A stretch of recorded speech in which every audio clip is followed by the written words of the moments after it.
Assalamualaikum. Waalaikumsalam warahmatullahi wabarakatuh. Tolong dinyalakan proyektornya.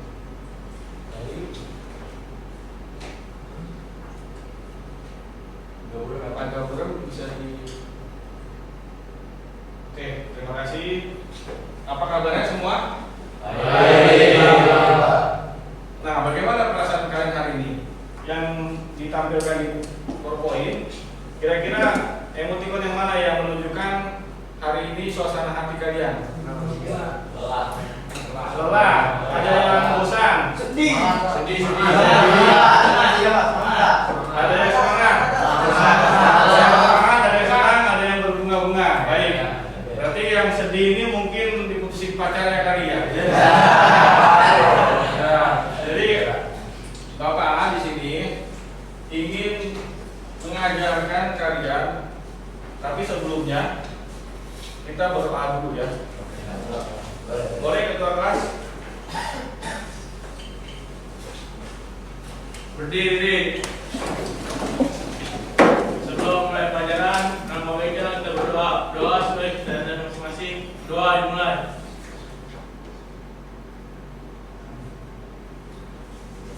Doa selesai. Memberi salam. Assalamualaikum warahmatullahi wabarakatuh. Waalaikumsalam warahmatullahi wabarakatuh. Silakan. Selamat pagi. Pagi. Kita bisa luar biasa. Duduk. Oke, Bapak akan absen kehadiran kalian. Yang hadir angkat tangan ya. Abi Yuda hadir. Afwan Java tidak hadir ya kemarin itu. Berarti sakit atau apa? Sakit.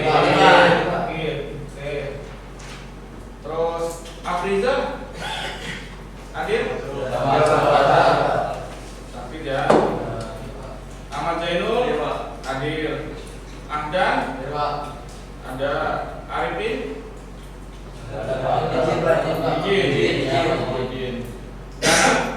Dan Sakir. Zaki Aldayan hadir ya. Fazan hadir. Hamad hadir. Hamdan hadir. Jafar hadir. Oke. Julia hadir. Kirman hadir. Mahesa izin ya. Katanya Mas Kibra ya? Iya. Maulana hadir. Muhammad Rifai hadir. Muhammad Faizal hadir. Muhammad Priya Chandra sakit. Sakit. Muhammad Rizky hadir. Muhammad Hussein hadir. Muhammad Irfan izin sakit juga. Muhammad Rafi Febrian hadir. Nur Faizin hadir. Radit hadir. Reza hadir. Ido sakit atau gimana? Izin. Rizky Aldiansa hadir. Rizky Juliansa hadir. Septian Rama sakit atau izin. Sultan Zakaria hadir ya. Ada yang sakit, ada yang dispen. Oke, baik ya, terima kasih. Terus sebelum kita belajar, coba dicek kolomnya masing-masing, mejanya ada sampah atau enggak. Dipastikan semuanya bersih. Oke. Ya, udah ya, bersih ya, kosong, aman ya, nggak ada larangan. Oke, selanjutnya kita ice breaking dulu supaya yang tadi suasana hatinya kurang senang, yang kurang baik, semuanya bisa jadi lebih baik. Nah, kalau misalkan ikutin apa saya ya, kalau saya bilang hai, tepuk 1 kali. Kalau saya bilang halo, 2 kali. Begini ya. Oke, kita mulai. Hai, halo. Hai, halo. Oke, siap. Fokus ya. Terus biar semangat, kita nyanyi lagu nasional yuk. Ya. Boleh berdiri. Oke.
tentang sejarah perlawanan bangsa Indonesia berkaitan dengan tadi yang kita nyanyikan maju tak gentar.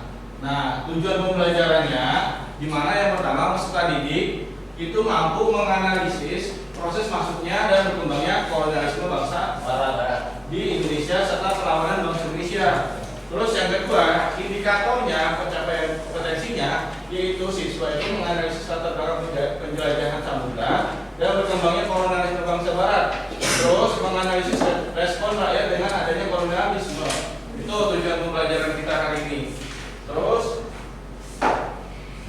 manfaatnya mempelajari materi ini yaitu manfaatnya dirasakan peserta didik atau murid adalah memiliki sifat nasionalisme, memahami perjuangan para pahlawan, serta cinta terhadap tanah air dan gemar mengunjungi peninggalan sejarah melestarikan budaya nasional. Oke, untuk itu ini sebagai motivasi kalau bangsa kita ini bangsa yang besar, kalian itu harus punya semangat belajar. Tujuannya apa? Nanti kalau kalian belajar sukses, kalian akan menjadi salah satu pemegang estafet kemerdekaan negara Republik Indonesia. Jadi kalian ini yang akan meneruskan perjuangan para pahlawan. Jadi nggak cuma sampai saat merdeka saja, sampai hari ini pun kalian tetap harus berjuang. Berjuang dengan cara apa? Belajar, betul. Jadi anak-anak kamu semuanya itu harus rajin dan giat belajar. Jangan sampai malas, oke? Oke, lanjut. Kita ada pretest. Pretest ini kalian boleh buka bukunya, dibuka. Kalian cukup tulis benar atau salah. Misalkan pertama, perlawanan rakyat Indonesia terhadap kolonialisme selalu dilakukan terbuka atau bersenjata. Betul atau salah? Salah. Ya, salah karena kita juga melakukan perlawanan dengan cara korporatif atau dengan cara perjanjian. Terus yang kedua, kolonialisme hanya berdampak negatif pada masyarakat Indonesia. Betul atau salah? Benar. Benar, karena dilakukannya di Indonesia. Terus yang ketiga, sistem ekonomi kolonial Indonesia bersifat eksploitasi dan di mana sumber daya alam dikuasai oleh bangsa penjajah. Kira-kira betul atau salah? Betul. Betul. Betul. Yakin? Ya, karena apa? Karena memang tujuan penjajah itu kesini untuk mengambil sumber daya alam kita dan sumber daya manusia kita dieksploitasi habis-habisan. Terus selanjutnya, tujuan utama bangsa Eropa datang di Indonesia untuk apa? Ayo. Nah, untuk salah apa betul? Ya, karena tujuannya itu untuk selain agama Kristen juga untuk ada namanya glory gospel sama gold. Itu ada kekayaan, ada agama Kristen juga salah satunya, ada juga kekuasaan. Terus selanjutnya sistem tanam paksa adalah kebijakan pemerintah kolonial yang mewajibkan petani menanam paksa. Betul atau salah? Betul. Oke, baik. Jadi semuanya ada yang sudah diisi semua? Sudah selesai semua ya? Oke, itu jawaban kalian disimpan. Nanti kita cocokkan dengan hasil post test. Oke, pelajaran selanjutnya. Nah, sebelumnya kita sudah belajar apa? Tentang imperialisme. Imperialisme ada yang tahu? Ya, boleh kamu berdiri. Apa itu imperialisme? Nama kamu siapa? Syafi, sebelumnya nama saya Iwan Hidayat, saya dari kelas 11 Teknik Pemesinan 2. Ya. Imperialisme itu adalah paham atau kebijakan suatu negara untuk memperluas pengaruh dan kekuasaannya ke negara atau wilayah lain. Seringkali melalui penjajahan atau dominasi ekonomi, politik, dan budaya. Dimaksud. Ada lagi pendapat lain? Silakan. Monggo, silakan duduk. Ya, silakan. Assalamualaikum warahmatullahi wabarakatuh. Perkenalkan, nama saya Daki Adrian dari 11 Teknik Pemesinan 2. Silakan. Pendapat lain tentang sistem imperialisme itu adalah sistem politik yang bertujuan menjajah negara lain untuk mendapatkan kekuasaan dan keuntungan yang lebih besar, Pak. Betul. Silakan duduk. Jadi imperialisme yang kita pelajarin materi sebelumnya itu memang tujuannya kita mengetahui bahwa negara barat itu selain melakukan kolonialisme juga mereka melakukan imperialisme juga, yaitu tujuannya dengan menanamkan kekuasaan secara politik gitu. Jadi kalau misalkan negara-negara imperialisme itu salah satunya adalah Inggris yang sebelumnya kita pelajari. Nah, hari ini kita nonton video dulu ya. Kita lanjut. penjajahan di Indonesia. Hai teman kece, pasti kamu tahu kan kalau Indonesia pernah dijajah bangsa asing selama ratusan tahun? Ada apa sih yang istimewa di Indonesia sehingga bangsa barat berbondong-bondong datang mau menguasai Indonesia? Sebenarnya bangsa barat awalnya datang ke Indonesia pada abad ke-16 untuk berdagang. Karena Indonesia kaya akan rempah yang dihargai tinggi oleh bangsa Eropa. Rempah yang dihasilkan Indonesia diantaranya cengkeh, merica, kemiri, dan pala. Hasil bumi ini digunakan bangsa Eropa zaman dulu sebagai penjaga makanan, pengawet, penghangat tubuh, dan juga obat-obatan. Namun lama-kelamaan bangsa Barat ini menjadi serakah dan berubah keinginannya untuk menguasai seluruh kekayaan alam Indonesia. Tidak hanya keuntungan dagang dari rempah, bangsa Eropa mengambil semboyan 3G sebagai motivasi dalam melakukan penjelajahan samudra. Gold artinya emas, yang identik dengan kekayaan. Glory artinya kejayaan bangsa, sedangkan gospel artinya penyebaran agama Nasrani. Bangsa Eropa yang pertama datang ke Indonesia adalah Portugis.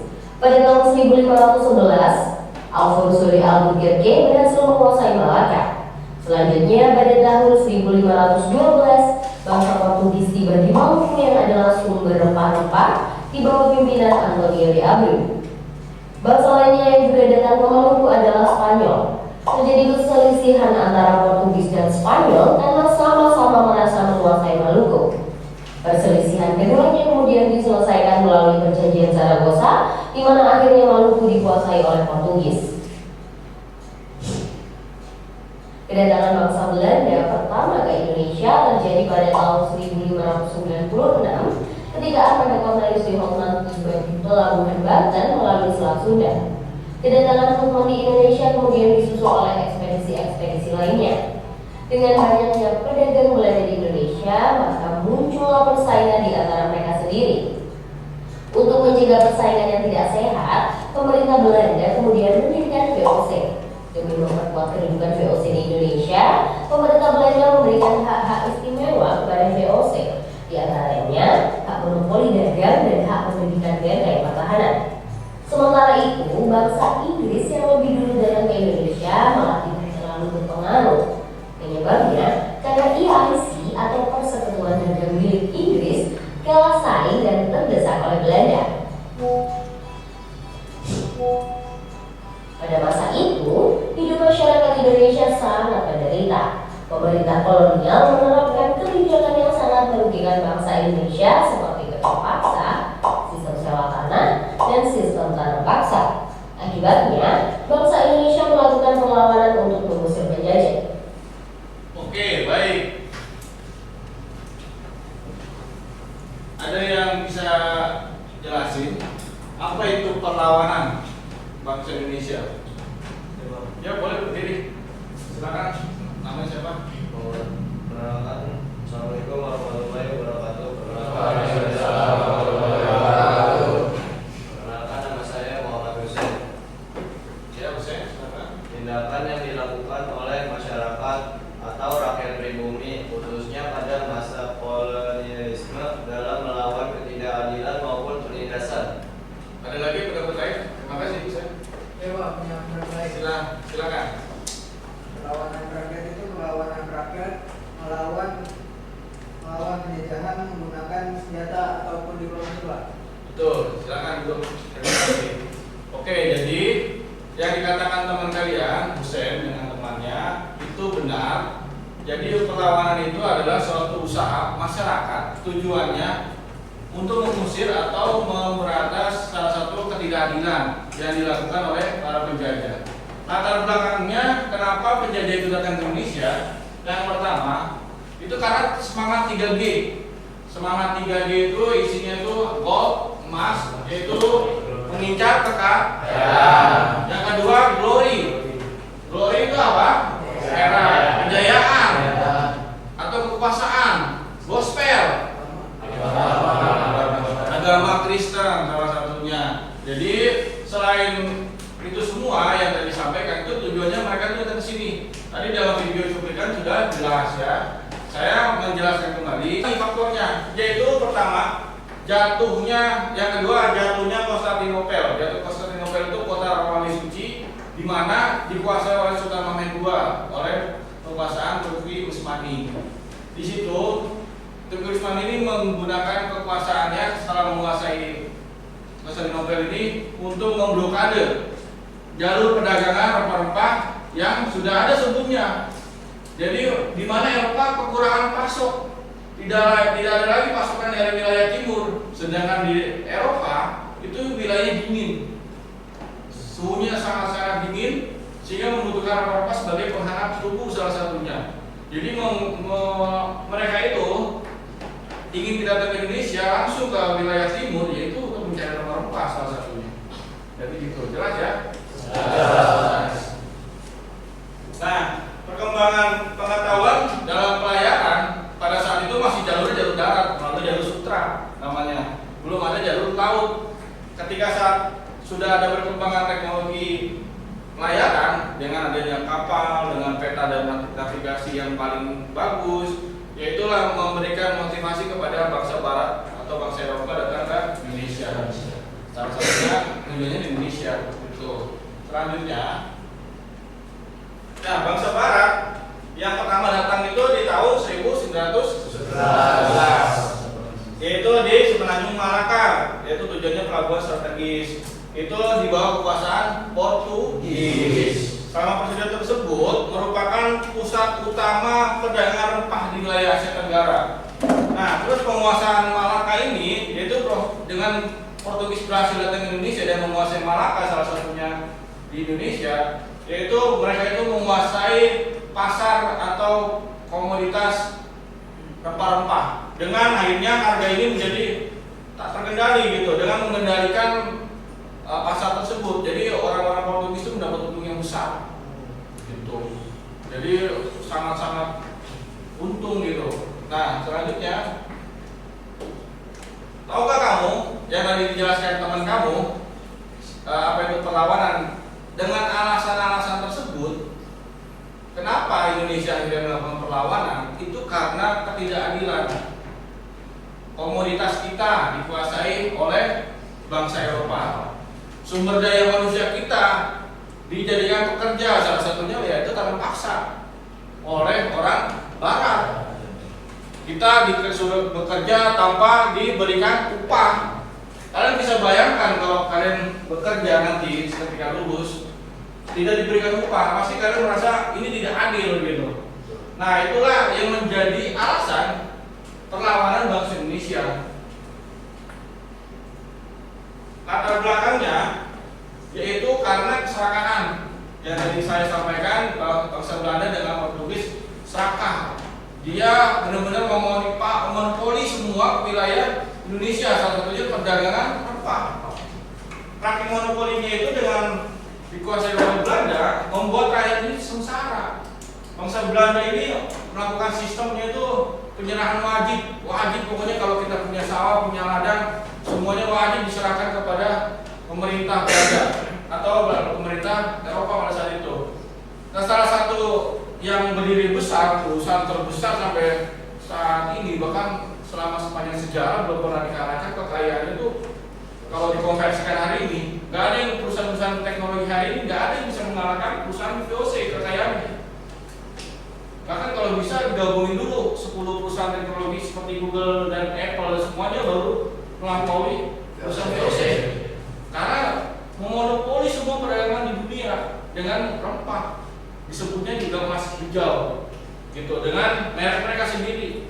Ya, VOC itu selain menggunakan tentara kita juga, dia menggunakan tentara, dia juga menggunakan kekayaan juga dari negara kita, semuanya dieksploitasi, gitu.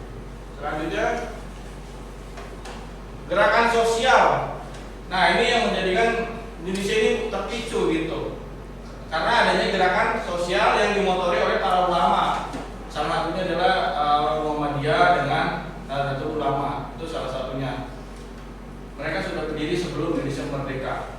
Nah, ini yang membentuk, misalkan dibentuklah pondok-pondok pesantren, dibentuklah tempat-tempat kajian, di mana masyarakat akhirnya punya wadah untuk berdiskusi, berkomunikasi, menyampaikan aspirasi, semuanya disampaikan. Akhirnya bentuklah gerakan sosial. Nah, terus adanya solidaritas juga gitu antara masyarakat, dan keluhan-keluhan semua masyarakat itu tertampung di situ semua dengan dimunculkannya yaitu suatu wadah bersatu, yaitu organisasi. Itu pemicunya, latar belakangnya.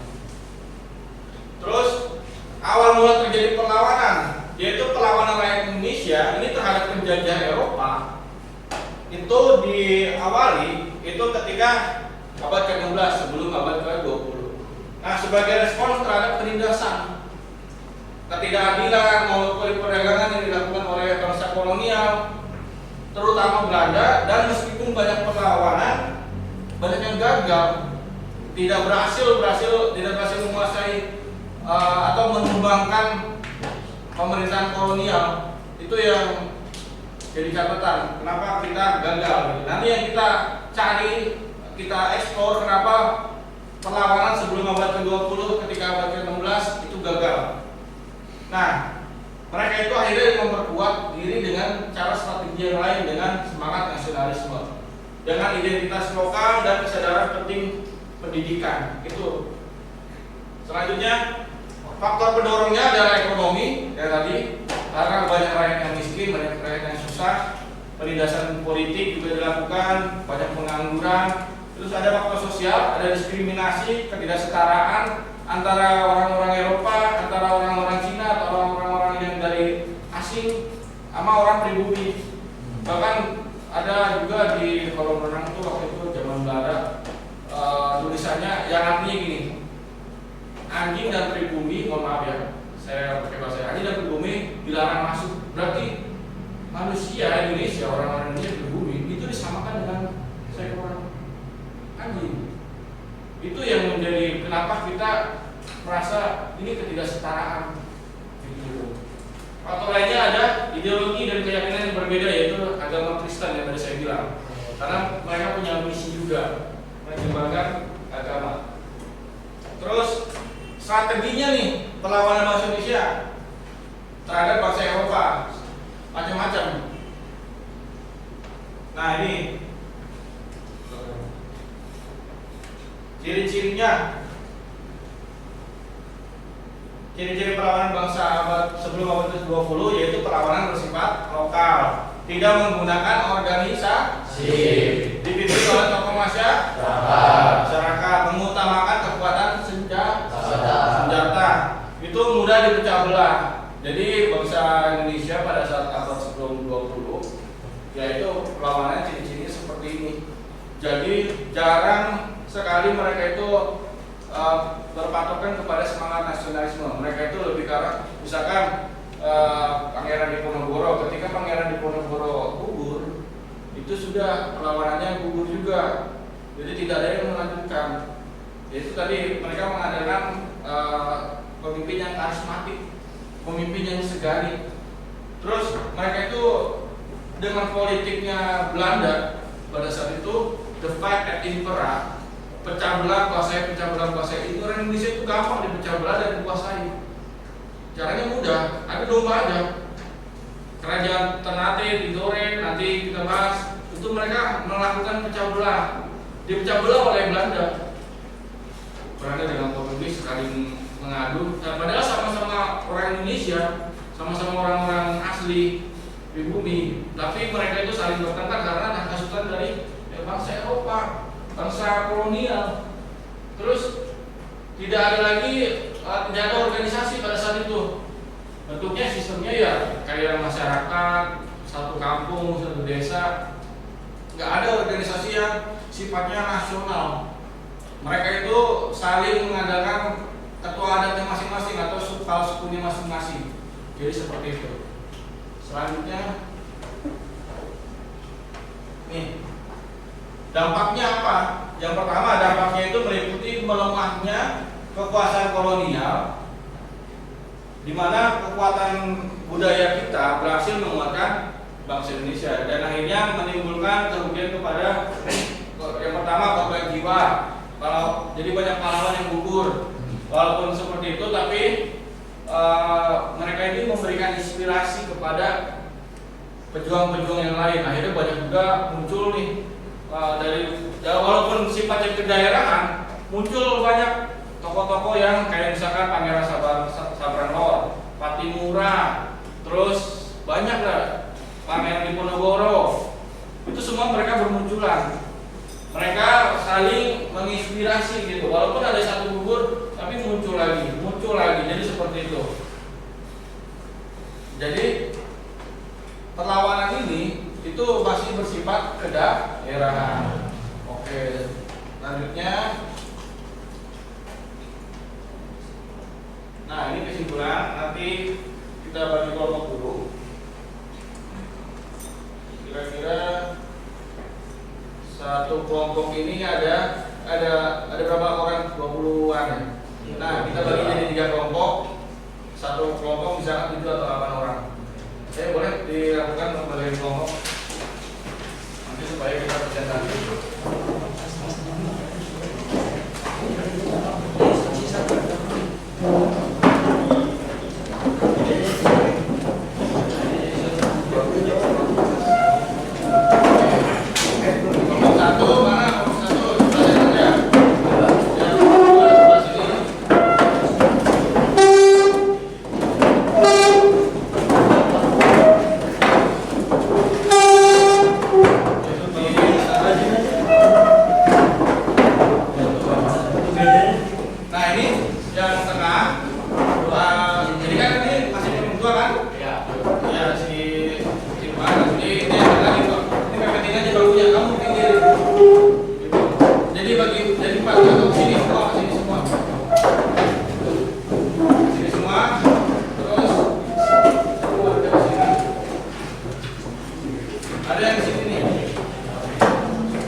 Kelompok 3 di belakang aja. Nah, di sebelah sana. Ini saya bagikan LKPD ya, lembar kerja murid. Jadi kalian tahu patokan kalian mau buat apa dan harus bekerja berdasarkan lembar kerja ini ya, disesuaikan. Kelompok 1 mana? Siapa? Boleh. Kelompok 1 kamu membahas tentang dan Tidore. Oke. Kelompok 2, kelompok ketuanya siapa? Firman ya. Ya, kamu membahas tentang rakyat Demak, perlawanan rakyat Demak. Terus kelompok 3, kamu membahas tentang perlawanan Aceh.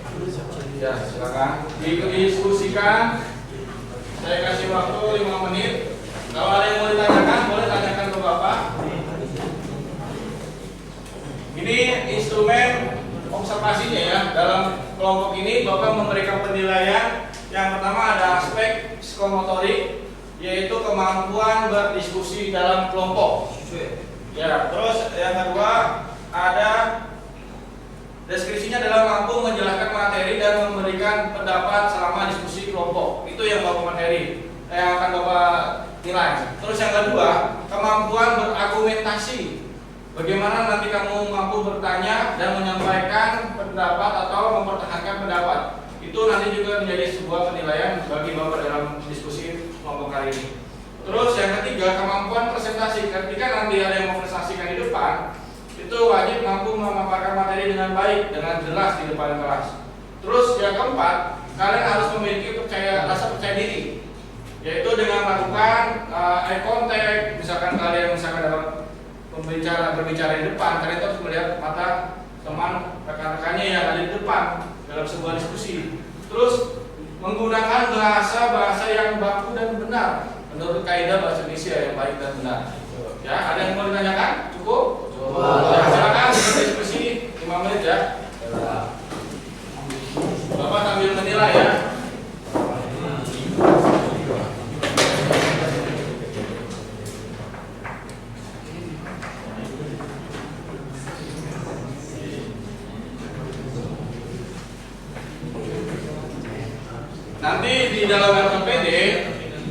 Bapak jelaskan tadi di dalam LKPD di mana setiap anggota kelompok itu kan dibagi jadi 3. Ada yang membuat garis waktu atau timeline, ada yang membuat presentasi bentuk PPT atau PowerPoint, ada yang membuat cerita pendek gitu. Jadi masing-masing dibagi aja, kalian mau bikin yang seperti apa.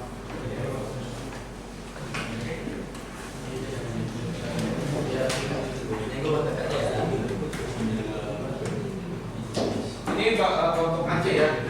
Kalau Demang itu ada ceritanya itu Fathahillah dalam perlawanan perebut Jakarta, dan artinya sudah dipakai namanya ganti jadi Jayakarta gitu. Terus ada perlawanan dari kerajaan juga itu mau Portugis itu nanti ada di situ. Boleh nanti kalian paparkan ke teman-teman yang lain supaya kalian paham. Terus yang di sebelah sini kelompok apa? Ternate Dure. Nah, kalian mau bikin presentasinya apa nih? Cerita pendek atau PowerPoint atau garis waktu timeline? PowerPoint ya. Dan nanti kalian bikin poin-poin penting. Nanti perwakilan kelompok maju ke depan tentang kerajaan Ternate Dure. Dibuat saja. Jadi tentang apa materinya? Tentang apa materinya? Perang Aceh, Pak.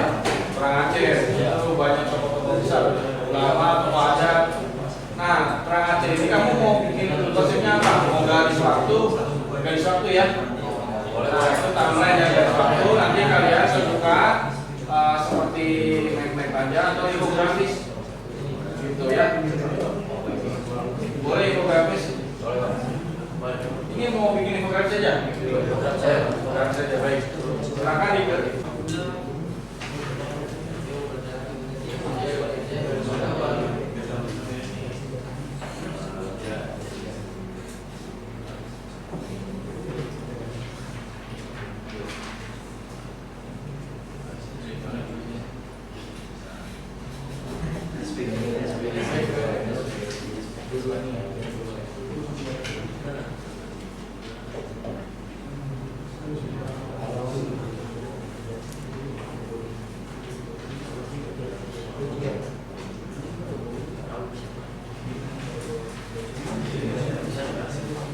Kalau ada yang mau ditanyakan ke Bapak, silakan.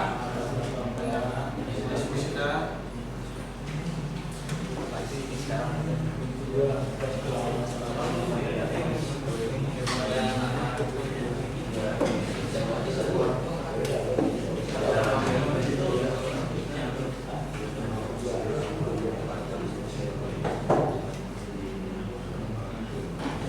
Nanti yang bakal maju ke depan itu perwakilan kelompok aja. Boleh 3 atau 4 orang. Jadi supaya efektif. Nah, tujuannya nanti kalian nih yang nggak maju itu menyampaikan storytelling dengan teman-teman foto sebayanya ya. Jadi saling berisi kegiatannya. Jadi nggak ada yang diam menyampaikan. Dari rubrik ini ada yang mau ditanyakan? Nggak ada ya? Cukup ya. Bapak juga sambil memulai kemampuan kalian dalam berdiskusi kelompok.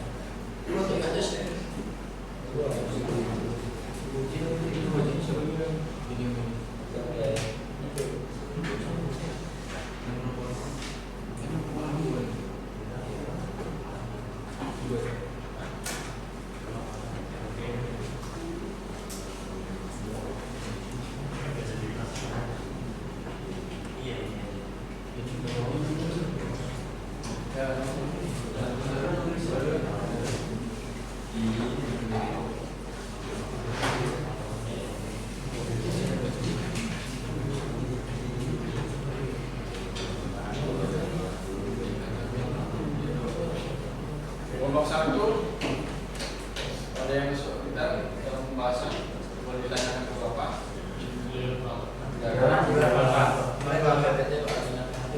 Siap. Silakan. Waktunya masih berjalan.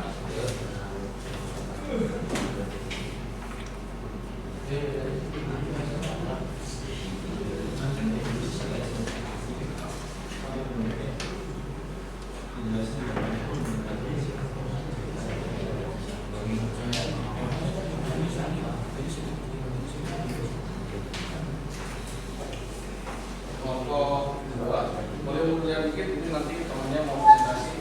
Supaya ada space.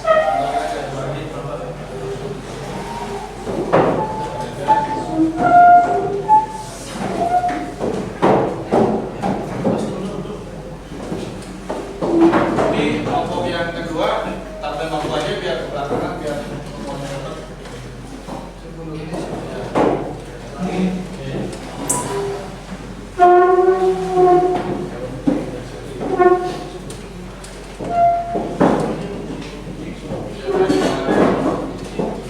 Jalannya supaya nggak kalah. Maaf ya, mohon maaf. Jadi supaya temennya yang akan maju nanti bisa menyesuaikan di mana.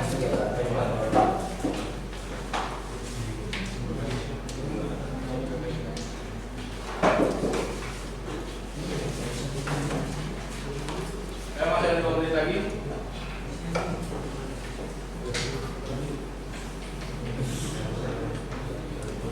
Nanti waktu kalian di depan, waktunya sekitar 10 menit untuk mempresentasikan apa yang disampaikan dengan sesi tanya jawab.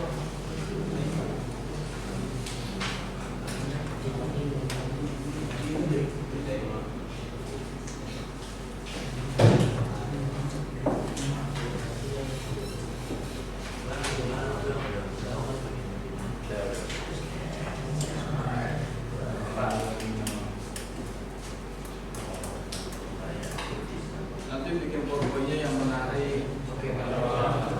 Jadi teman-teman kalian yang mendengarkan atau yang membaca perhatikan semua. Powerpointnya kan jadi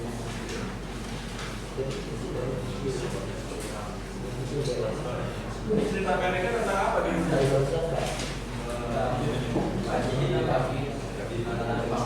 Kita di tanah rumah.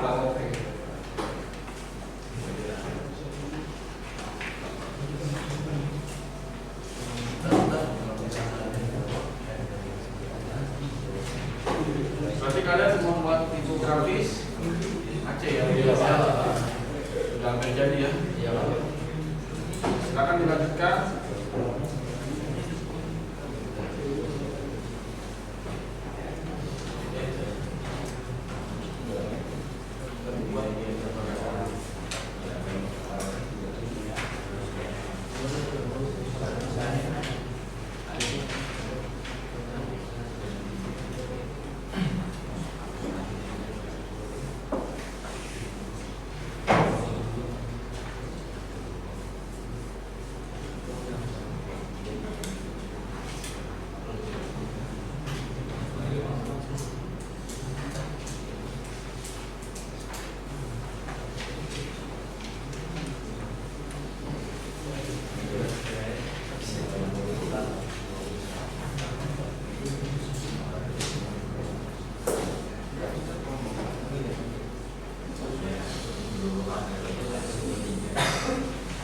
Ada yang mau maju langsung? Kelompok 1 atau kelompok berapa?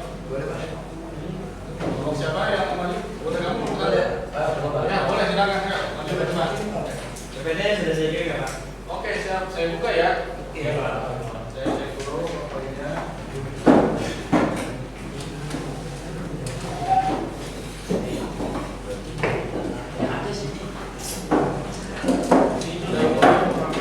Berapa orang yang akan maju? 3 orang Pak. Oh, 3 orang. Berarti yang 3 yang lainnya melakukan pembuktian. Jadi boleh bergabung ke kelompok saya atau perwakilan 2 orang. Berarti kan saya 2 orang. Saya buka dulu ya. Dulu dikirim ya.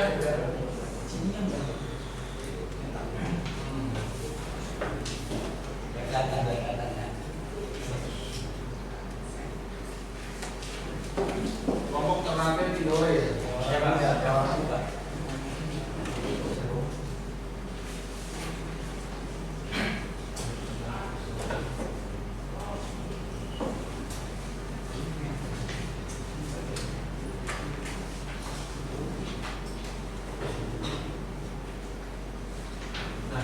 dulu ya. Boleh, silakan. Assalamualaikum warahmatullahi wabarakatuh. Waalaikumsalam warahmatullahi wabarakatuh. Kita dari kelompok 1 ingin menjelaskan tentang perlawanan Ternate dan Tidore terhadap Portugis. Perkenalkan, nama saya kalian. Saya Rizky Julian Zulkarni dan saya Jafar Sulaiman.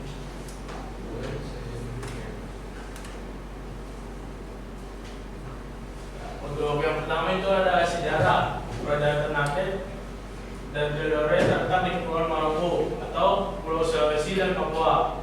Nah, letak kerajaan mereka strategi di dunia perdagangan.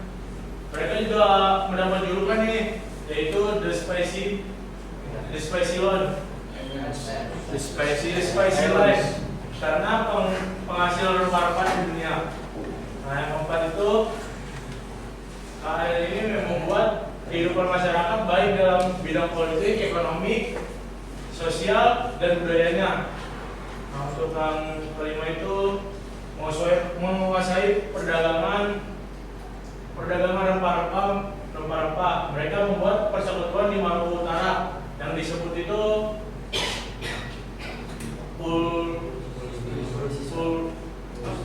Polisiswa. Polisiswa itu artinya persaudaraan antar 5 kerajaan.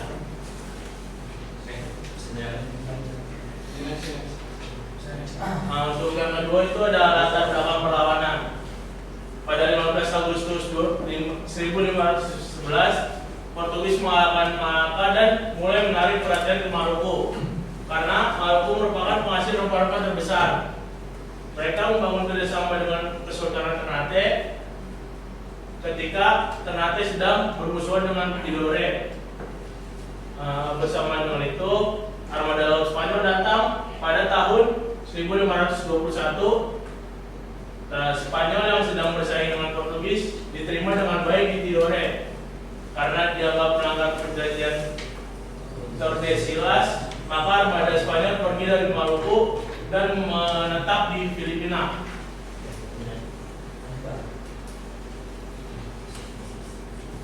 Nah, ini ada proses perlawanan teman-teman. Di Ternate kadang-kadang terjadi peperangan antara Portugis dengan pasukan Sultan Haidul mulai dari tahun 1550. Namun Sultan Haidul akhirnya tewas dibunuh oleh Portugis tahun 1970. Anaknya Sultan Badulah marah dan bersumpah akan terus mengusir Portugis dan mengepung benteng Portugis di Ternate. Akhirnya setelah 4 tahun nih dikepung terus menerus oleh pasukan Sultan Badulah, benteng Portugis jebol dan membunuh semua garnisonnya. Portugis akhirnya hancur karena tidak dapat mengirim bala bantuan dari Malaka karena sedang dikepung oleh Kesultanan Aceh. Nah, di sini ada nilai-nilai yang kami dapatkan, yaitu kita tidak boleh berperang karena peperangan merugikan. Ternate dan Tidore berperang dan akhirnya menjadi terpecah. Padahal tadinya adalah kerajaan yang bersaudara. Dan yang kedua yaitu kita harus melestarikan budaya dan segala yang dimiliki oleh bangsa kita agar negara atau bangsa lain tidak mengambil apa yang dimiliki oleh bangsa kita secara semena-mena. Dan yang ketiga, kita harus dapat mencontoh sikap-sikap kepahlawanan, misalnya pantang menyerah. Saat ini kita sebagai pelajar bisa mendapat nilai jelek, tetapi tidak boleh putus asa, tapi harus belajar lebih giat lagi. Oke, sebenarnya Dampak perlawanan teman-teman. Dampak perlawanan itu memakan banyak korban jiwa. Yang kedua, rakyat Ternate Tidore kesusahan mendapatkan uang akibat monopoli yang diterapkan oleh Portugis. Ketiga, membuat kerajaan Ternate dan Tidore menjadi tidak rukun lagi karena Ternate dan Tidore dulunya adalah kerajaan yang bersahabat. Ini dampak perlawanan. Terima kasih presentasi dari kelompok 1. Ada yang mau bertanya nggak? Silakan ya, bertanya. Silakan. Ya, seperti kelompoknya ya. Dari kelompok mana disampaikan, nama kamu siapa? Assalamualaikum warahmatullahi wabarakatuh. Waalaikumsalam warahmatullahi wabarakatuh.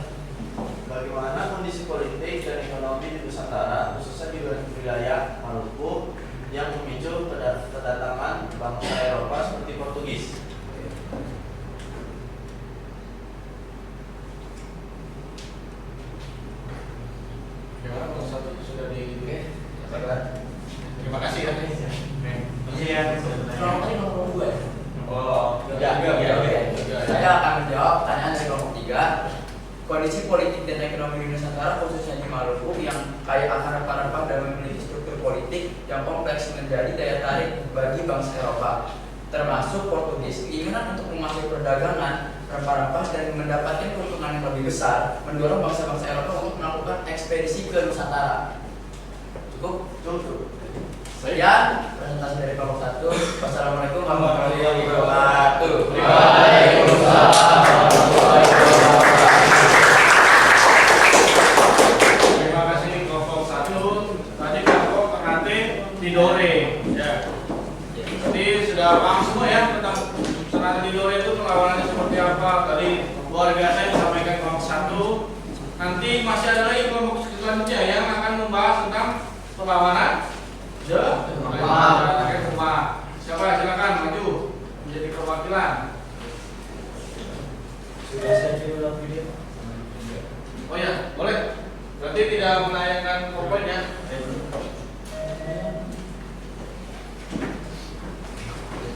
Oke, silakan. Ini kedua ya. Boleh satunya di sebelah. Oke, baik sebelumnya mohon posisi dan Nanti diperkenalkan siapa, nama kelompoknya siapa aja. Baik. Sebelumnya izin memperkenalkan diri, nama saya Iman Hidayah. Saya dari kelompok 2 dan sebelah saya ada teman saya juga. Nama saya Abdan Jawansa. Nama saya Maulana Rehan. Di sini kami akan menceritakan pendek tentang Panji Hitam di Tanah Demak. Agi Muson berdesir pelan membawa aroma asin laut dan bau berhembus sisa pembakaran. Di kejauhan, menara-menara Masjid Demak berdiri tegak. Namun, bayangannya kini diselimuti ketegangan. Sudah beberapa purnama sejak kapal-kapal Portugis dengan layar salib merahnya pertama kali menancapkan jangkar di perairan Malaka. Kini, ambisi mereka mulai menjalar ke jantung Jawa, mengancam kemerdekaan Kesultanan Demak yang makmur.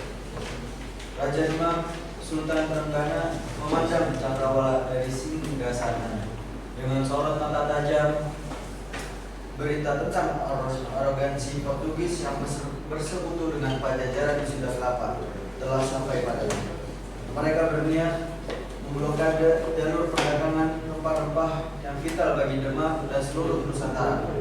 Ini bukan hanya ancaman ekonomi, melainkan juga harga diri dari kedaulatan.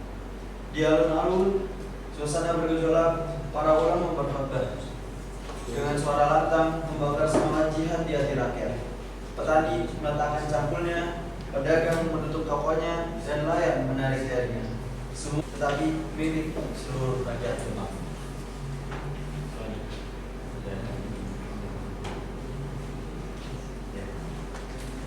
Panglima Fatailah dengan janggut putihnya yang agung dan sorot mata penuh wibawa memimpin barisan. Ia adalah menantu Sultan Trenggana, seorang strategus ulung dan pejuang tak kenal takut. Di sisinya Adipati Unus, sang pangeran Sabrang Lor yang pernah memimpin armada ke Malaka untuk melawan Portugis. Ini kembali dengan tekad membalas. Kita tidak akan membiarkan tanah ini jatuh ke tangan penjajah, seru Fatailah. Suaranya menggelar di tengah kerumunan. Demi Allah, demi anak cucu kita, mari kita rebut kembali kehormatan ini. Ribuan pasang mata-mata menatapnya penuh harap. Bumbul takbir membangana, menggema hingga ke langit. Panji-panji hitam dengan kaligrafi Arab berkibar gagah, menjadi simbol perlawanan yang tak akan padam. Oke, selanjutnya siapa yang berusaha? Pertempuran pecah di Sunda Kelapa. Armada Demak berhadapan langsung dengan kapal-kapal Portugis yang lebih canggih. Dentuman meriam membahana, membelah lautan, padang lesat bagi hujan dan keris beradu dengan padang. Rakyat Demak dengan semangat membara, bertarung tanpa denda. Mereka tahu ini adalah pertarungan hidup dan mati. Di daratan, pasukan Demak yang dipimpin Fatailah bergerak cepat. Mereka mengepung benteng Portugis dan pasukan Pajajaran dengan taktik gerilya yang cerdik. Mereka memanfaatkan medan dan pengetahuan lokal perlawanan rakyat.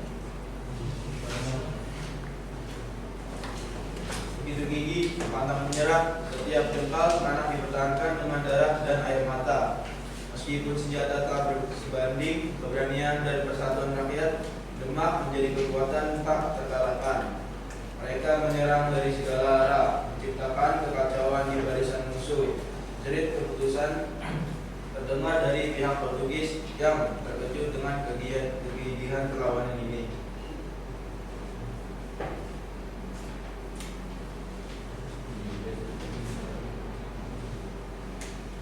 Setelah berhari-hari pertempuran sengit, akhirnya kemenangan berpihak pada Demak. Bendera salib merah diturunkan, digantikan dengan panji hitam Demak yang berkibar bangga. Sunda Kelapa berhasil direbut kembali dan Fatahillah mengganti namanya menjadi Jayakarta, kota kemenangan. Kemenangan ini adalah buah dari persatuan dan keberanian rakyat Demak. Mereka membuktikan bahwa meskipun dihadapkan pada kekuatan yang lebih besar, semangat, kemerdekaan, dan tekad bulat dapat mengalahkan segalanya. Dari peristiwa itu, nama Demak semakin disegani, menjadi mercusuar perlawanan dan simbol kemerdekaan di tanah Jawa. Baik, mungkin sekian dari cerita pendek kami, dan sebelum berikutnya presentasi dari kelompok kami, apakah di sini ada yang ingin bertanya? Silakan. Perkenalkan nama dari kelompok mana ya? Assalamualaikum warahmatullahi wabarakatuh. Waalaikumsalam warahmatullahi wabarakatuh. Perkenalkan, nama saya Alfian dari kelompok 1. Saya ingin bertanya, bagaimana hasil atau dampak dari perlawanan rakyat Demak terhadap Portugis, baik yang berhasil maupun yang mengalami kegagalan? Terima kasih. Satu ya.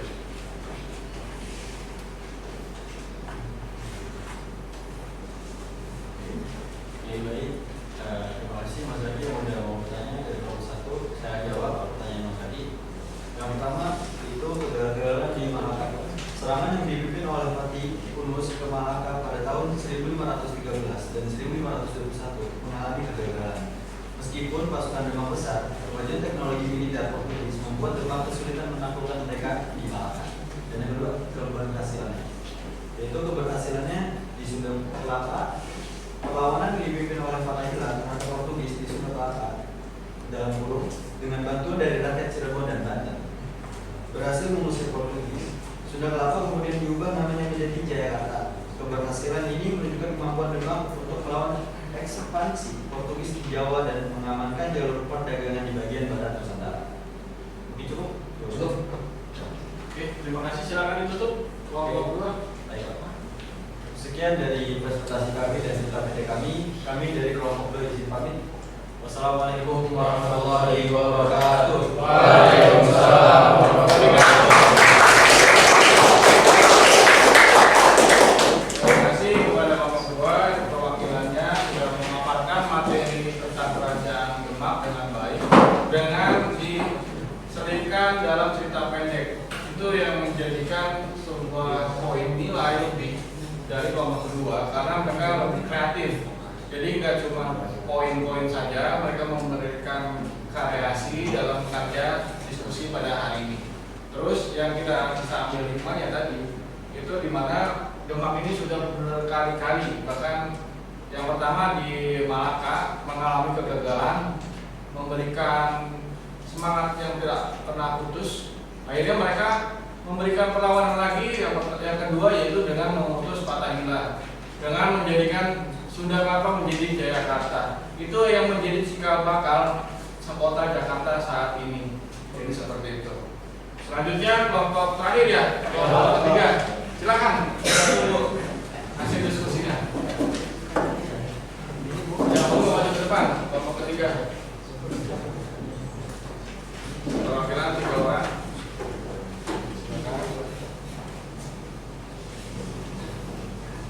Perkenalkan nama kelompok, siapa anggotanya? Silakan dimulai. Assalamualaikum warahmatullahi wabarakatuh. Waalaikumsalam warahmatullahi wabarakatuh. Perkenalkan, kami dari kelompok 3 ingin mempresentasikan tentang perlawanan Prancis. Sebelumnya, perkenalkan dulu, nama saya Reza Ditya Pratama. Nama saya dan Pak Izin. Nama saya Fadil bin Ramadan. Habis itu kita masuk ke materi peran Aceh. Sebab Belanda ingin menguasai Aceh karena terletak letaknya yang strategis untuk jalur perdagangan dan sumber daya alamnya. Sebab khusus, Belanda melanggar Traktat Sumatera pada tahun 1824 yang mengakui kedaulatan Aceh dan menandatangani Traktat Sumatera pada tahun 1871 yang memberi kebebasan kepada Belanda untuk mengadakan perluasan wilayah di seluruh Sumatera termasuk Aceh. Upaya Belanda melakukan beberapa ekspedisi militer untuk menaklukkan Aceh, tetapi mengalami perlawanan sengit dari pasukan Aceh yang dipimpin oleh Sultan Ulay Balang dan ulama. Belanda juga menerapkan politik adu domba, pembangunan infrastruktur dan sistem pemerintahan kolonial untuk mengendalikan Aceh. Penyebab kejadian 80 tahun, Perang Aceh terjadi selama 80 tahun karena perlawanan rakyat Aceh yang tidak pernah menyerah kepada Belanda. Meskipun Kesultanan Aceh sudah dibubarkan pada 1904, Perang Aceh terbagi menjadi 4 fase, yaitu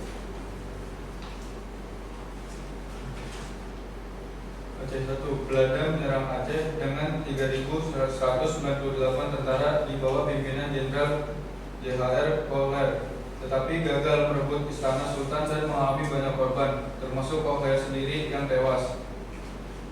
Aceh 2. Belanda mengirim ekspedisi ketiga dengan 12.000 tentara Eropa dan 23.000 tentara pribumi di bawah pimpinan Jenderal J.B. van Heus yang menerapkan strategi militer dan politik yang lebih agresif dan sistematis. Aceh 4. Meskipun Sultan telah menyerah, perlawanan rakyat Aceh masih berlanjut dengan perang gerilya yang dipimpin oleh para ulama seperti Teung Kucik di Tiro, Teoku Umar, Cut Nyadin, Cut Mutia, dan lain-lain.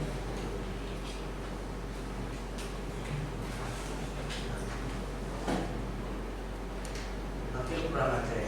Perang Aceh berakhir dengan kemenangan Belanda yang menguasai seluruh wilayah Aceh dan menjadikan sebagai bagian dari Hindia Belanda.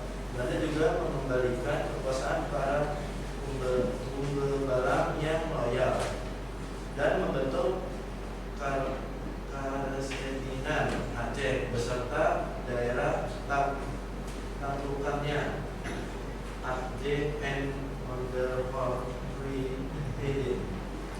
Baik, sekian dari presentasi kami. Sebelum kami tutup, ada yang ingin bertanya? Ya. Oke, sebelumnya izin memperkenalkan diri, nama saya Firman Hidayat, saya dari perwakilan Pemuda. Saya ingin bertanya, meskipun gigi, mengapa perlawanan Aceh akhirnya dapat dipadamkan oleh Belanda? Terima kasih.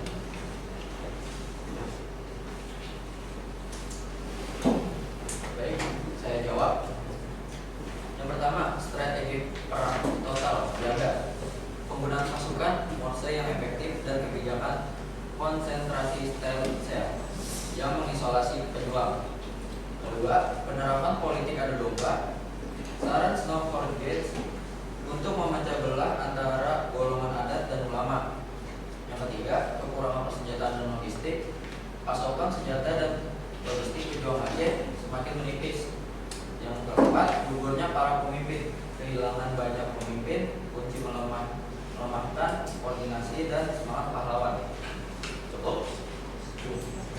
Baik, sekian dari presentasi kami. Wassalamualaikum warahmatullahi wabarakatuh. Waalaikumsalam.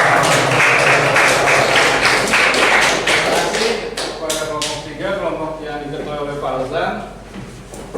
Kira-kira dari ketiga kelompok ini adakah yang berani menyimpulkan apa yang sudah dipaparkan oleh teman kalian menjadi satu utuh kesimpulan?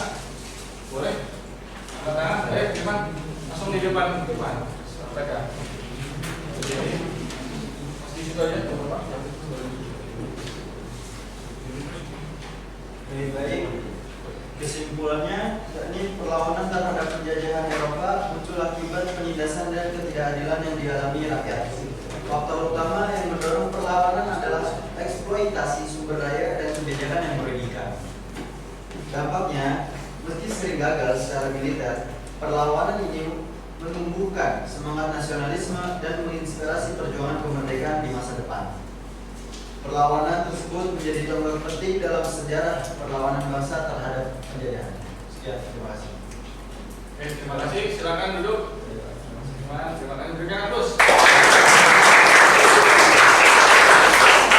Jadi di semua yang tadi disampaikan oleh teman-teman kalian dalam diskusi kelompok, jadi kalian bisa dapat ambil hikmahnya dari ketiga tadi perlawanan. Ini salah satu yang kita bahas ini yang paling unggul di dalam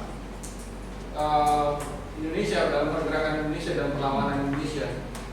Ya, salah satunya tokoh-tokoh yang besar tadi yang dari tokoh Demak ya, itu adalah Fathahillah sama Pati Unus. Terus dari Aceh, siapa tokohnya yang terkenal?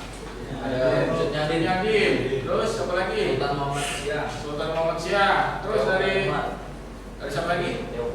Tengku Umar. Terima kasih. Siapa lagi tokoh yang dari pertama? Tokohnya dari Ternate Tidore, Sultan Babula. Ya, Sultan Babula itu juga tokoh-tokoh yang terkenal. Ada nggak yang dari tokoh-tokoh yang dari antara itu yang sudah kalian kenal? Ya tadi Fathahillah, ada yang sudah kenal mungkin yang merubah tadinya nama Jakarta ini itu adalah Sunda Kelapa.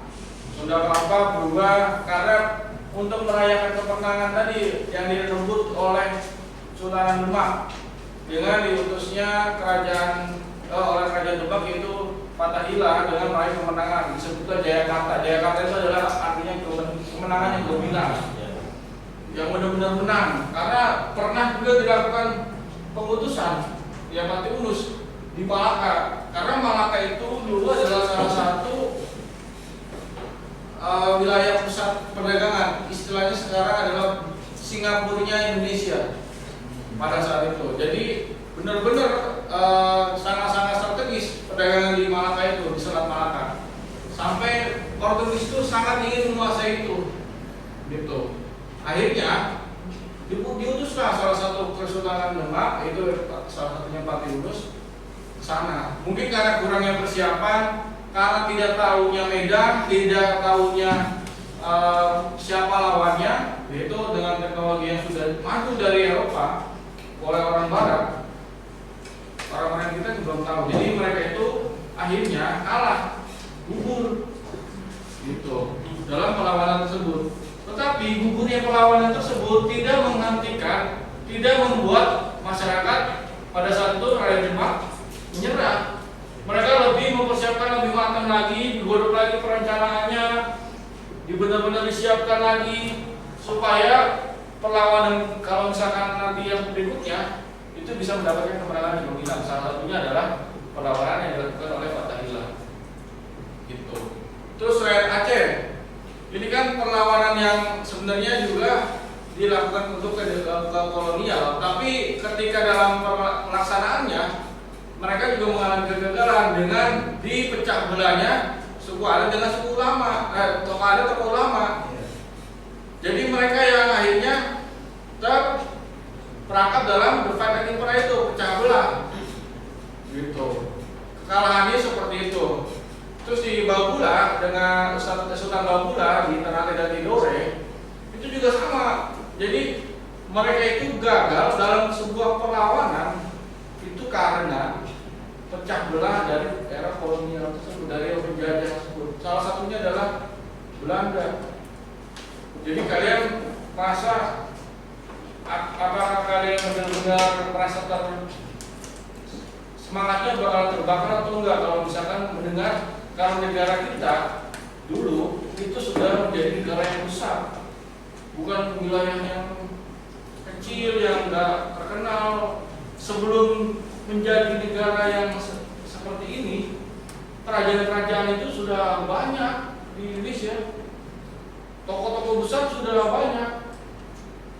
Seperti yang kita pelajari hari ini, tokoh-tokoh besar itu yang menjadi fondasi-fondasi kemerdekaan Republik Indonesia. Kalau enggak mereka mulai, kalau mereka nggak melakukan, walaupun pada akhirnya tetap tumbang, tapi kalau tidak ada yang takut, sama-sama tidak berani, jadi kalian juga dalam konteks hari ini itu sangat relevan. Yang kalian lakukan hari ini adalah belajar dengan giat. Itu tujuannya itu yang pertama, kalian ingin memulai supaya mendapatkan masa depan yang baik. Kalian pasti nggak tahu kan apakah nanti dapat atau enggak, tapi intinya gini, kalau kalian nggak mulai, nggak tahu, nggak akan terjadi. Kalau misalkan kalian mulai, kalau kalian walaupun nanti gagal, coba lagi, ada satu yang menjadi pasti, yaitu kalau kalian berusaha terus, itu cuma satu, yaitu kemungkinannya berhasil. Karena kalau kalian gagal, coba lagi, itu sudah dibuktikan dalam sejarah. Jadi kalian masyarakat Indonesia yang hari ini hidup, itu tugasnya satu, memperjuangkan kemerdekaan Indonesia dengan cara tadi semangat nasionalismenya tinggi. Kita pagi-pagi dengan semangat pagi, dengan yel-yel foto SNPDB 1 itu sudah menerapkan salah satu semangat belajar gitu. Jadi apapun yang nanti kalian hadapi ke depannya, saya yakin kalian itu pasti bisa. Yang mau nanti bekerja, nanti pekerjaannya mendapatkan pekerjaan yang lebih baik. Yang nilainya belajarnya masih kurang, nanti kalian belajar dengan baik gitu. Oke, sampai di sini ada yang mau ditanyakan lagi? Kita kembali ke materi ya, ke selanjutnya yang saya sampaikan.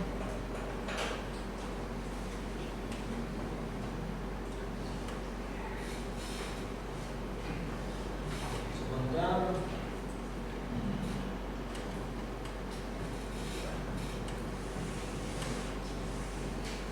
Oke, kita masuk ke proses ya. Siapkan buku kalian masing-masing.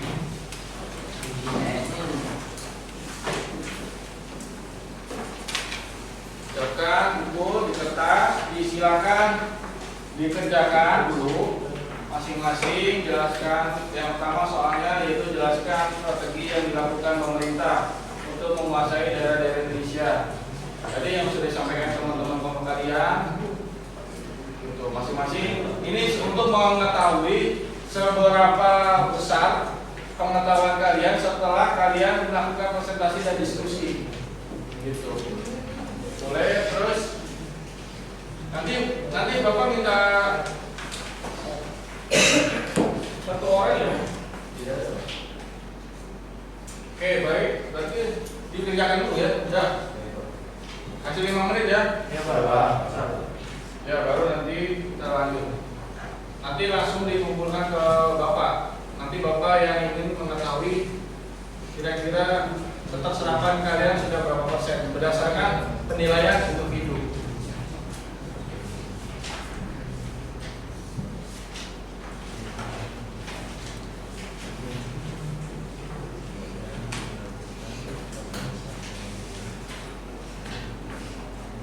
Menit saya berikan itu ya waktu.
menghadapi bangsa Barat. Yang ketiga, bagaimana pemberontakan muncul sebagai respon terhadap imperialisme dan kolonialisme.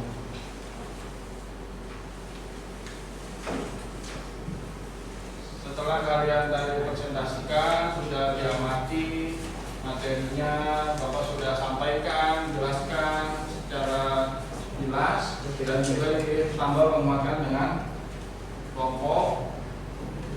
Ini akan menjadikan sebagai tolak ukur Bapak bagaimana keterserapan kalian dalam memahami materi hari ini. So, nanti dikerjakan masing-masing individu.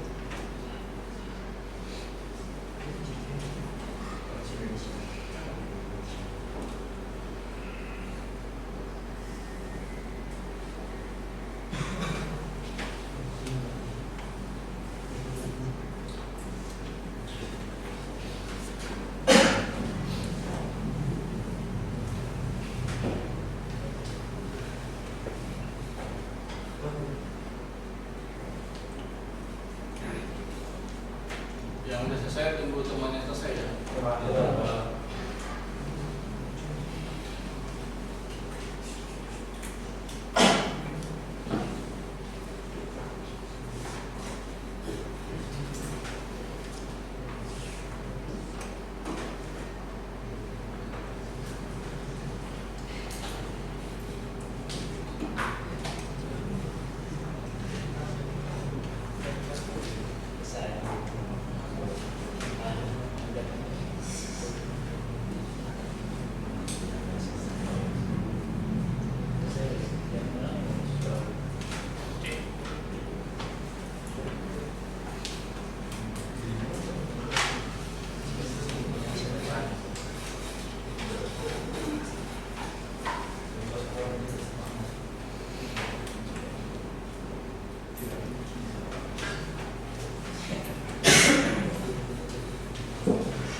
Sudah berdiskusi, dikerjakan masing-masing.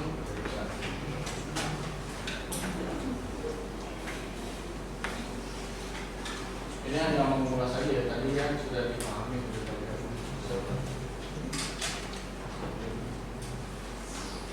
Nilai post test dengan pretest yang sebelumnya dikerjakan itu harus lebih tinggi. Coba.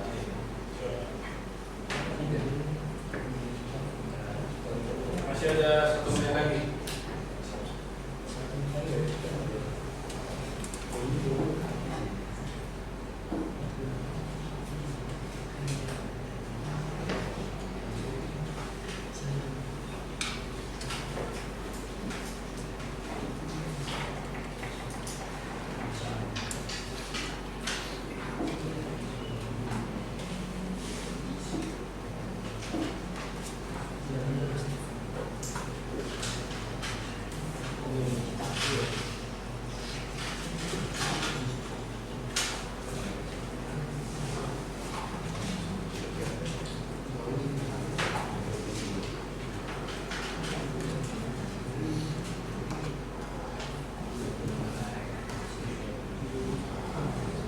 Sudah? Sudah ya? Oke, baik. Ya, boleh dikumpulkan. Nah, dikumpulkan. Estafet aja, estafet. Boleh. Ini bisa dikumpulkan. Estafet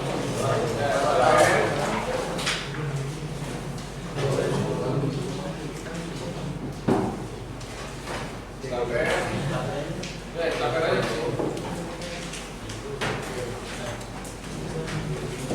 Boleh estafet sini.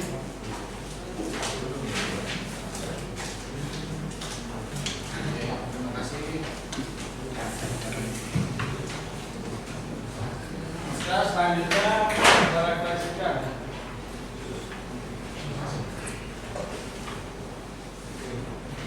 Ada yang mau menjelaskan? Yang pertama,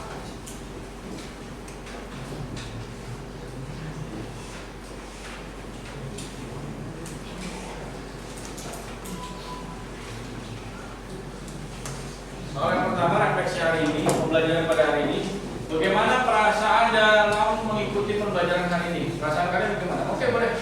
sampaikan. Perasaan saya tuh campur aduk Pak. Baru gimana tuh? Yang dari sedih terus tiba-tiba marah ketika saya belajar tentang teori yang tadi disampaikan itu Perlawanan bangsa Indonesia. Iya. Dari itu saya kayak bangga banget sama pengalaman Pak, sudah berani melawan penjajah itu hebat banget. Jadi kamu merasa campur aduk perasaan dia, sekaligus marah ya terhadap bangsa Belanda ya, Iya Pak. terhadap bangsa kita yang sudah benar-benar dieksploitasi habis-habisan ya. Betul. Jadi seperti itu. Oke, terima kasih. Duduk kan. Ada lagi yang mau menyampaikan yang kedua, apakah kamu merasa pembelajaran hari ini bermakna atau bermanfaat atau tidak? Boleh, silakan. Pasti dong, berguna banget. Sekarang saya jadi lebih tahu kenapa Indonesia bisa merdeka. Manfaatnya banyak loh. Saya jadi lebih menghargai jasa pahlawan. Mereka berjuang sampai titik darah penghabisan biar kita bisa hidup enak sekarang.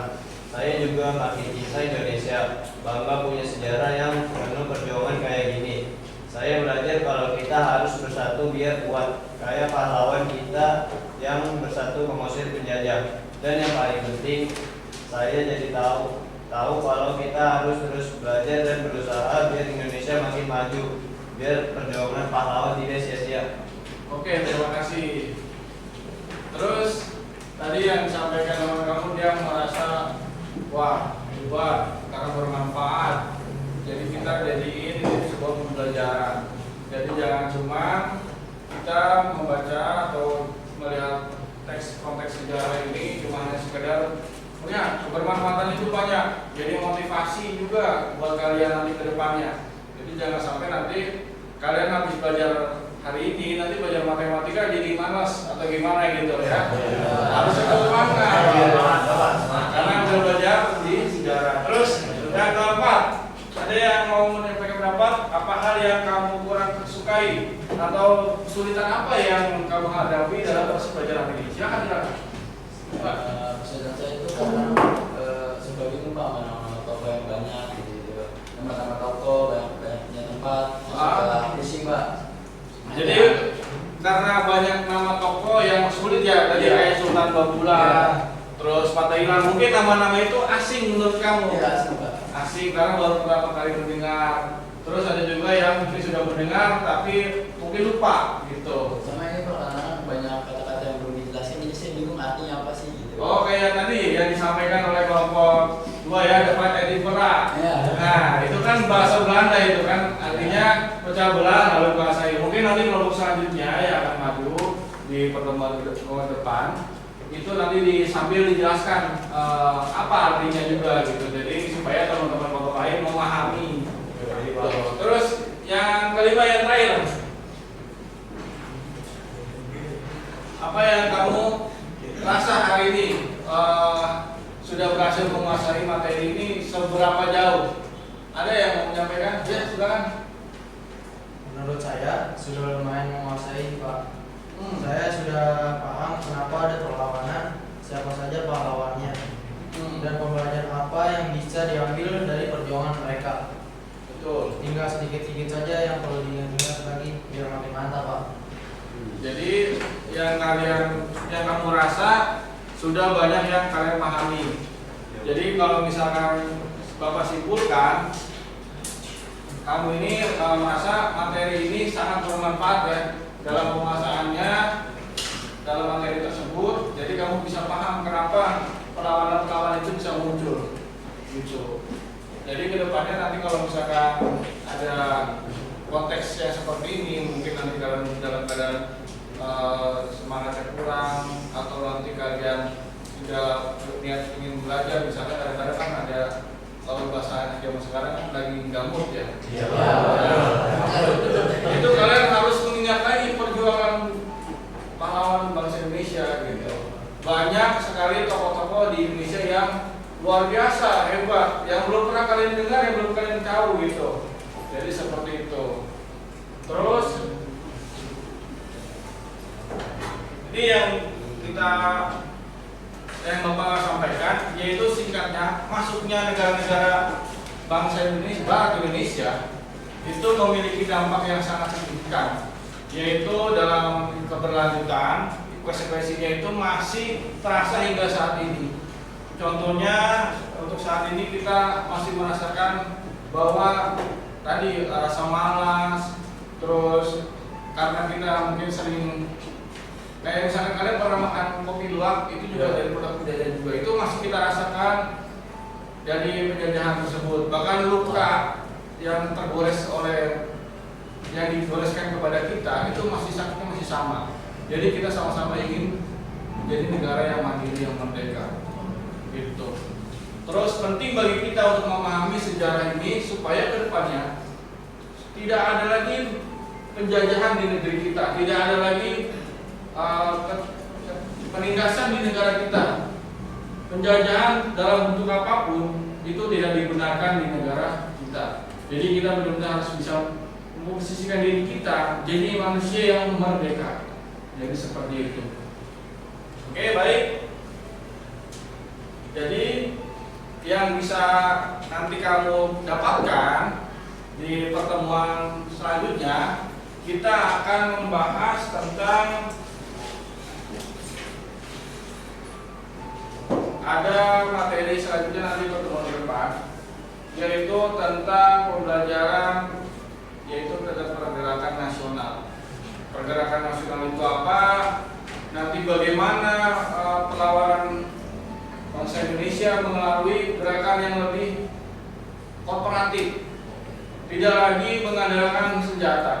Jadi pada saat sebelum abad 20 negara kita menggunakan senjata. Tapi ketika setelah abad 20 dengan adanya trias politika di mana penjajah memberikan kita bagaimana cara menghadapi penjajah itu bukan melalui kekuatan otot tapi menggunakan kecerdasan. Banyak tokoh-tokoh kita yang berangkat ke luar negeri Belanda itu untuk belajar supaya mereka itu dapat pengetahuan. Bahkan sekolah pertama yang didirikan di Indonesia itu sekolah Sofia, sekolah kedokteran, itu menjadi salah satu cikal bakal pergerakan nasional. Ditambah lagi pergerakan nasional itu nanti mereka lebih berkompromi dengan penjajah. Jadi penjajah itu menganggap bukan sebagai sebuah perlawanan. Jadi kita lebih mudah, akhirnya kita bisa sampai negara yang merdeka pada saat ini. Boleh untuk menutupi pada hari ini, kalian nanti minggu depan tugasnya kalian menyiapkan di rumah belajar dulu tentang pergerakan nasional. Terus nanti yang kedua kalian buat rangkuman supaya kalian bisa tahu nanti ketika pembelajaran selanjutnya kalian bisa paham apa yang kita pelajari di pertemuan berikutnya. Terus yang kedua, cari di artikel, boleh dicari di Google, di artikel atau dari ini buku di perpustakaan. Kita punya perpustakaan, boleh kalian cari referensi tentang pembelajaran di semester di pertemuan berikutnya. Nanti kalau misalkan ada yang perlu ditanyakan, kalian rangkum dalam sebuah pertanyaan. Nanti pertanyaan-pertanyaan itu disimpan. Jangan ditanyakan dulu ke siapa-siapa, nanti kita bahas bersama-sama di minggu depan. Gitu. Jadi kedepannya enggak lagi kita cuman diskusi dengan diskusi yang kosong. Kita semuanya semua terisi, masing-masing punya materi, punya apa yang bisa disampaikan, nanti baru kita bahas. Oke? Oke, untuk mengakhiri ini evaluasi yang bisa saya sampaikan mungkin seperti itu. Nanti dipimpin doa sekaligus nanti penutup. Tapi sebelum kita tutup hari ini, alangkah lebih baiknya ada 1-2 orang yang membersihkan kelasnya dulu. Ayo bangun 1 atau 2 orang, boleh kamu? Ya 1-2 orang. Bawa sapu, boleh disapu, dirapikan mejanya. Yuk kembali semua rapi.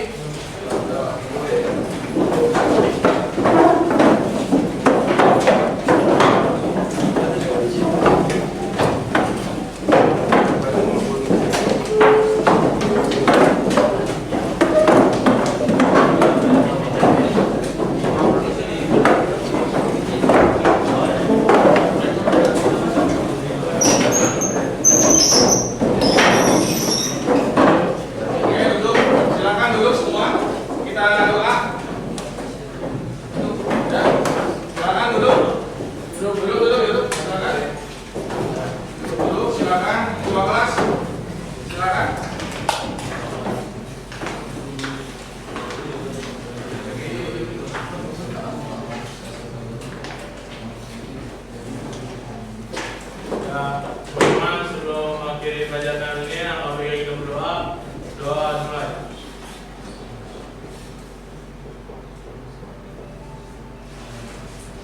Doa selesai. Semangat pagi. Pagi, kita bisa luar biasa. Oke, terima kasih. Mungkin ya, yang dapat saya sampaikan, apabila ada kesalahan dalam kata saya ucapkan mohon maaf yang sebesar-besarnya. Nanti kita ketemu di minggu depan dengan pelajaran pergerakan nasional.